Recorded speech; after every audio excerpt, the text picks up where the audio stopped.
2006 Mumbai blast, जिसमें 12 मुस्लिमों को 19 सालों तक फंसाया गया, कैद रखा गया, उसमें अब नया खुलासा हुआ है और ये खुलासा कोर्ट के अंदर हुआ है। पता चला है कि मुंबई एटीएस ने कॉल डिटेल्स को नष्ट किया।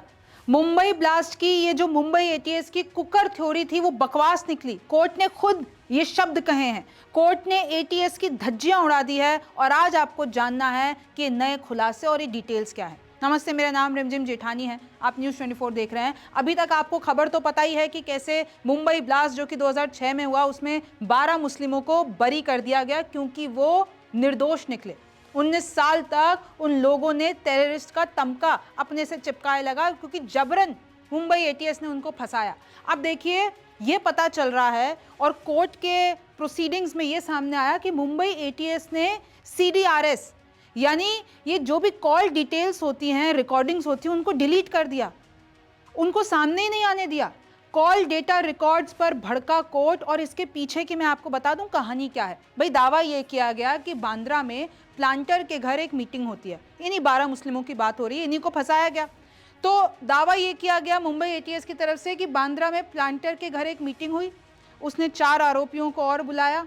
फिर एक गवाह ने इन लोगों के संपर्क में आया, प्लांटर से शम्स मस्जिद के करीब मिला, फ़ोन करके बोला कि मीरा रोड पर दूसरे आरोपी को भी बुला दो।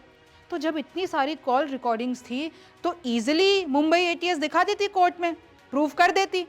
एक ने दूसरे को फ़ोन दिया लकी होटल के पास, ये सारी डिटेल्स थी। लेकिन फिर भी ऐसा हुआ कि मुंबई एटीएस जब आराम से लोकेशन और CDR पेश कर सकती थी कोर्ट में, उन्होंने नहीं किया। उल्टा उन्होंने डिलीट और कर दिए जितनी भी डिटेल्स थी। पहला अरेस्ट भी उन्होंने कैसे किया था कि भाई जो वो कमल अंसारी आरोपी, अब उसकी मौत हो चुकी है क्योंकि 2021 में कोविड के कारण बताया जा रहा है कि जब गिरफ्तार किया गया और 2021 में वो जेल में ही था तो उसकी मौत हो गई। वो इन 12 आरोपियों में से एक था। तो उसको अरेस्ट ये इसलिए किया गया क्योंकि उसके मोबाइल से एक जो नंबर मिला था वो कमल अंसारी का था और उससे एक मजहबी मैसेज आगे बढ़ाया गया था। तो इस शक पे उसको गिरफ्तार कर लिया था। दावा तो ये भी था कि ACP ने गवाह का बयान चंदन चौकी में लिया। और आपको पता है कि बाद में क्या पता चला? बाद में ये पता चला कि लो जी, लॉग बुक में दिखता है कि ACP उस दिन था, वहां पर थे ही नहीं। तो फिर कहां से गवाह ने अपनी गवाही दे दी? तो झूठे आरोप, झूठे गवाह, उनकी डिटेल्स अब सामने आ रही है, कुछ मैच नहीं हो रहा है, झूठे बयान है, जांच में साजिश है। और मुंबई एटीएस को फटकार लगाई है कोर्ट ने कि आखिरकार तुम लोगों ने साजिश कैसे की। मुंबई ब्लास्ट की कुकर थ्योरी बकवास है। हाईकोर्ट बोला कि ये जो मुंबई एटीएस ने बताया है कि भाई कुकर में वो 7 जगह प्रेशर कुकर में बम धमाके किए गए। देखिए, दावा क्या किया गया मुंबई एटीएस की तरफ से कि जो बम थे उनको कुकर में डालकर एक बैग में रखा गया। ठीक है भाई, दावा मान लिया। और फिर 7 जगहों पर उन प्रेशर कुकर से बम को फोड़ा गया मुंबई ब्लास्ट में। गवाह बोले हमने खुद ने देखा। ये जो मुंबई एटीएस गवाह उठाकर लेकर आई थी, उन गवाहों ने बोला कि हाँ हमने देखा। इनफैक्ट एक तो ले भी गया। चलिए मौके पे हम आपको दिखाते हैं। तो फिर एक ब्राउन बैग मिलता है, उसमें रबर गैसकेट मिलता है, 5 सीटी मिलती है, टूटी हुई तारें मिलती है। ये सब मतलब इस तरीके से साजिश रची गई कि कुछ भी ऐसा किया गया है, प्लांट किया गया कि ये सब कुकर का सामान है, कुकर के अंदर का सामान है। लेकिन फिर आपको पता है क्या हुआ? भाई 5 लीटर का एक कंचन कुकर, जो उस टाइम पे एक ब्रांड होती थी, तो कंचन कुकर, प्रेशर कुकर आरोपी के घर से मिल गया। तो मुंबई एटीएस ने कहा कि लो जी, सामान मिल गया स्टेशन पर, एक लोकेशन पर, और वो जो कुकर है वो आरोपी के घर में मिल गया, हो गया केस सॉल्व। लेकिन फिर पता चला, और एक और चीज़, दुकानदार जो उस लोकल मार्केट था वो बोला कि भाई मुझसे तो ये जो 2 कश्मीरी टाइप के लोग आए थे, कश्मीरी जैसे दिख रहे थे, वो हमसे 8 कुकर ले गए, 8 प्रेशर कुकर ले गए। ठीक है, ये सारे गवाह ने बोल दिया। लेकिन कोर्ट को जब फॉरेंसिक रिपोर्ट आई तो पता चला कि मिलान ही नहीं हुआ। जो वो सामान मिला था, जो कंचन कुकर मिला था, वहाँ पर उन दोनों के पार्ट्स ही मेल नहीं खा रहे। तो कैसे आप लोगों की ये थ्योरी को हम बिलीव करें? फिर कोर्ट ने कहा कि अच्छा, जब गवाह ने देखा कि ये प्रेशर कुकर में बैग में लेकर बम और प्लेस करने आ रहे हैं, तो भाई अगर इतना बड़ा यहाँ तो बैग होगा, आप ऐसे चलते फिरते कोई भी अगर बैग में, तो क्या आप उसको नोटिस कर लेते हैं? कोर्ट ने कहा हमें ये भी पता लगाना होगा कि बैग का साइज एबनॉर्मल था क्या, कि जो गवाही दे रहे हैं ये लोग, ये जो मुंबई एटीएस गवाह उठाकर लेकर आई, कह रही हाँ हाँ हमने देखा, ये बैग में कुकर डाल के लेकर आए थे, इन्होंने प्लेस किया। अरे तो भाई वो नोटिसेबल तो होना चाहिए, वो कुछ ऐसा सस्पिशियस तो होना चाहिए। क्या बैग इतना बड़ा था कि गवाहों का ध्यान गया और जब पता चला ना तो वो निकला नहीं। नॉर्मल जो साइज़ होती है, अगर नॉर्मल कोई बैग लेके जा रहा है तो वो नोटिस में थोड़ी ना आएगा।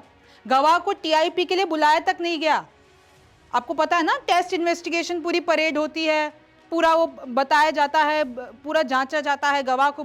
तो उस गवाह ने जिसने देखा तो उसको बुलाया नहीं गया। ये बताओ, 100 दिनों के बाद फिर टैक्सी ड्राइवरों को बुलाया गया। मुंबई एटीएस की आप ये चाल देखिए जो सामने आई है कि जिस गवाह ने कहा कि मैंने देखा है, बैग देखा है, प्रेशर, उसको तो नहीं बुलाया हाथों हाथ बयान लेने के लिए, लेकिन 100 दिन के बाद अचानक से जगते हैं और बोलते हैं कि चलो टैक्सी ड्राइवरों को बुलाओ। और फिर टैक्सी ड्राइवर भी बोल देते हैं तुरंत कि हाँ हाँ ये 3 जने थे, हमने इनको चर्च गेट पे छोड़ा था, और हाँ हाँ स्केच बना दो, यही 3 थे। और आपको पता है क्या, जो ये 2 टैक्सी ड्राइवर थे ना, उसमें से एक का जब क्रॉस एग्जामिनेशन थोड़े टाइम के बाद किया गया तो वो बोलता है कि अरे अब कैसे हम याद रखें, इधर तो 1 हफ्ते में ही किसी कस्टमर को याद रखना मुश्किल है, 1 महीने बाद तो बिल्कुल नहीं, और 100 दिनों के बाद उसको याद है कि मैंने 2 जनों को छोड़ा था। अच्छा, 2 जने आपको याद भी हो, अगर आपसे कोई बहस हुई हो, आप कैसे याद रखते हैं? आपके टैक्सी में तो रोज़ इतने लोग आते हैं, अगले दिन आपसे पूछा जाए आप भूल जाएं।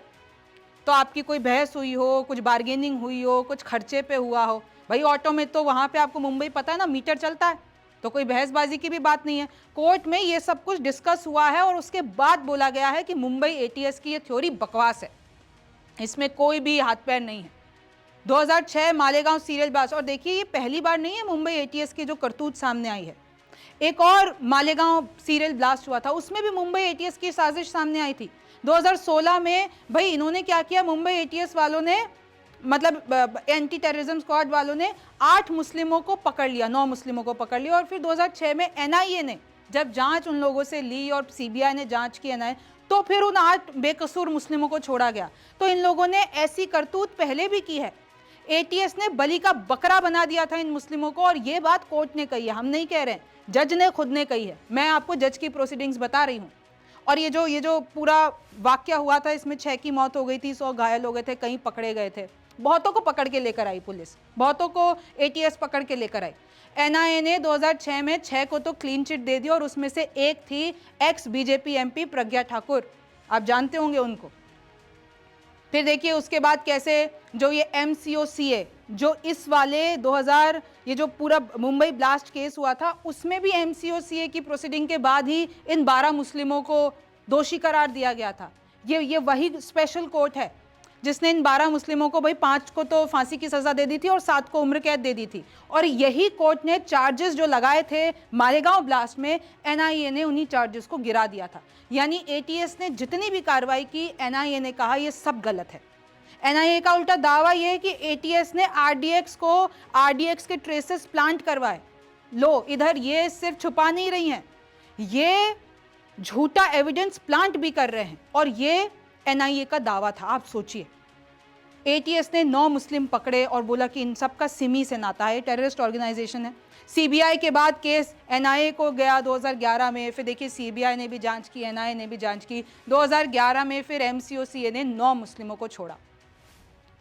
और जज ने यह भी कहा उस वक्त कि हम कैसे मान ले कि हिंदू मुस्लिम या मुस्लिम मुस्लिम करने के लिए, उस दिन जब ये धमाका हुआ था, कहा जाता है कि देखिए शबे बारात थी उस दिन, तो कैसे ये जो मुस्लिम हैं अपने ही बिरादरी में डिसहार्मनी क्रिएट करने के लिए और इतने पाक दिन पे, शबे बारात पे ये लोग बम धमाके कर देंगे, इस बात में हम कैसे बिलीव करें। वहाँ भी दबाव में कबूलनामे, ये जो मालेगांव ब्लास्ट है वहाँ पे भी पता चला कि दबाव में कबूलनामे कराए गए, झूठे गवाह बनाए गए, साजिश की गई। तो ये 2011 जो ये पूरा मुंबई ब्लास्ट है 2006 वाला, ये कोई नया मामला नहीं है। अब देखिए जमीयत उलेमा हिंद महाराष्ट्र में जश्न मन रहा है, मुगल मस्जिद के पास जश्न मन रहा है, और जो 12, आप सोच लीजिए कि इतने टाइम तक, ये 19 साल तक पूरा केस चला। तो ये जो जमीयत उलेमा हिंद के लोग हैं, लीगल टीम है, उन्होंने इन 12 आरोपियों के लिए लड़े और अब फाइनली इनकी जीत हुई है। लेकिन ये लोग कह रहे हैं दर्द अभी भी बाकी है, दोषियों को सज़ा मिलनी चाहिए, क्योंकि दोषी तो सामने ही नहीं आया है, जिनको इन लोगों ने पकड़ा था वो तो निर्दोष हैं। तो मतलब जिन्होंने वो मुंबई ब्लास्ट किया उसके गुनहगार आज भी खुले में घूम रहे हैं, उनको आज भी सज़ा नहीं मिली है। और अगर मैं आपको थोड़ा जमीयत उलेमा हिंद के बारे में बताती हूँ, 1990 में, ये 19 में बनी थी, अंग्रेज़ों के खिलाफ बनी थी। मौलाना महमूदुल हसन थे, और ये लोग सब दियोबंद थॉट ऑफ प्रोसेस से आते हैं। और आप देखेंगे इनकी जो थ्योरी रही है वो जिन्ना के खिलाफ रही है। भाई जिन्ना की 2 स्टेट थ्योरी के खिलाफ इन्होंने आवाज़ उठाई। 2 करोड़ सदस्य हैं, जिसमें से 22 लाख तो मुंबई में है, महाराष्ट्र में है। शॉकिंग कि ये लोग ये जश्न मना रहे हैं, लेकिन ये भी कह रहे हैं कि भाई कैसे तुरंत महाराष्ट्र सरकार मैदान में उतर गई एटीएस को बचाने के लिए, और कैसे तुरंत कह रहे हैं कि सुप्रीम कोर्ट में जाएंगे और जो बॉम्बे हाई कोर्ट ने बोला है उसको हम भरोसा नहीं करते हैं। तो ये लोग शॉकिंग है कि कैसे इस चीज़ को छुपाया जा रहा है। और देखिए, एक मोहम्मद अली शेख जो कि रिहा हुए हैं, इनकी तस्वीर देख लीजिए। वो कहते हैं 19 साल बाद मैं टॉर्चर होकर आया, मेरे 11 साल के बेटे को एटीएस अफसर ने थप्पड़ भी मारा था, मेरे घर आते थे और मेरे परिवार वालों को सताते थे ये अफसर आके, और मुझे तो ऑफर भी दिया कि तुम अप्रूवर बन जाओ, तुमको 10 लाख की नौकरी देंगे, तुम्हें 10 लाख रुपए देंगे, दुबई में नौकरी देंगे, 10,000 खर्चा पानी भी दे देंगे, ये सब कुछ। और क्या बताया है मोहम्मद अली शेख ने कि जब मैं जेल में था तो ना मुझे मेरे भाई से मिलने दिया गया, ना पिता से, और दोनों की मौत हो गई इसी दौरान, चल बसे वो लोग, लेकिन मैं नहीं मिल पाया। जेल में इन्होंने पढ़ाई की, टूरिज्म की कोई डिग्री, कोई बीएससी और ये सब कुछ कर लिया, और अब जो है पीजी करेंगे, एमए करेंगे। तो ये सारी कहानियां अब सामने आई है। और जैसे कि मैं आपको बता रही थी, देखिए मालेगांव, महाराष्ट्र, इधर जो जितने भी है ना, ये बहुत बड़े बड़े इंसिडेंट्स हो चुके हैं। सितंबर, आज की बात है, 2006 ब्लास्ट हुआ, इसमें 37 लोग मारे गए थे, 100 से ज़्यादा इंजर्ड थे। सितंबर 29, 2008 में जो ब्लास्ट हुआ, वहाँ पर भी तकरीबन 6 डेथ्स थी, 101 इंजरीज थी। मुंबई ट्रेन बॉम्बिंग्स हुई, मैंने जैसे कि आपको बताया, 189 कैजुअलिटीज़, और 800 से ज़्यादा लोग घायल, गंभीर रूप से घायल। तो देखिए, ये सारी कहानियां सामने आई है। अब ये पूरा मामला सुप्रीम कोर्ट में जाएगा। अब सुप्रीम कोर्ट में इस पर क्या सुनवाई होगी? क्या बॉम्बे हाई कोर्ट ने जो डिसीजन दिया है, ये जो भी सब कुछ बोला है, वो सही ठहराया जाएगा या सुप्रीम कोर्ट इसके खिलाफ कोई फैसला देगा? ये तो वक्त बताएगा। आप न्यूज़ 24 देख रहे थे, मेरा नाम रिमझिम जेठानी है। आपसे फिर मुलाकात होगी। नमस्कार, मैं हूं मानक गुप्ता। अगर आपको हमारा ये वीडियो पसंद आया हो तो इसे लाइक और शेयर जरूर करें, और हां, हमें सब्सक्राइब और फॉलो करना ना भूलें, ताकि आप देश और दुनिया की कोई खबर मिस ना करें। तो जुड़े रहिए हमारे साथ और देखते रहिए न्यूज़ 24।